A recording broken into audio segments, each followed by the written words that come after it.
And the last one of these was in 2019 October.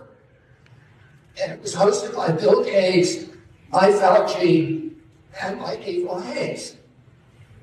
And interestingly, by George Gale, who is the head of the Chinese CDC in New York City. And any of you, I'm sure a lot of you have gone and looked at this on YouTube. It's called Event 201.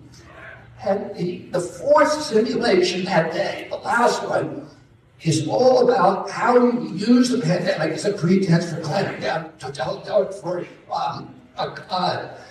abridgments of freedom of speech, and particularly, how do you stop people from talking about a lab leak as the source of these viruses?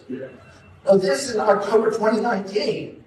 None of us at that time had ever heard of COVID. We now know that COVID was almost certainly circulating by mid-September.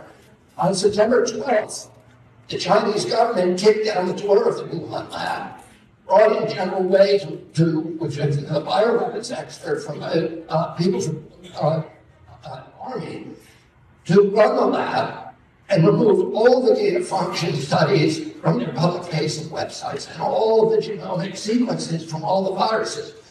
The Chinese government clearly knew that the virus was circulating in September. So a month later, you have this.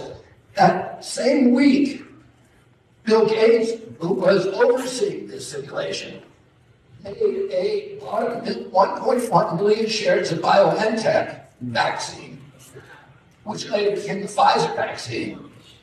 He then sold that, almost all that stock, 87%, 2 years later, at a $242 million profit.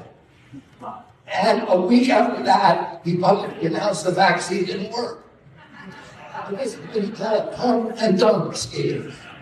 Because he was the guy who was on TV with his minion, Peter Hotez, who took $52 million from Gates for his institution. Gates made his institution. So you had to pair them pumping up the stock for 2 years and then dumping it a week before he goes on TV and says, oh, it didn't work after all.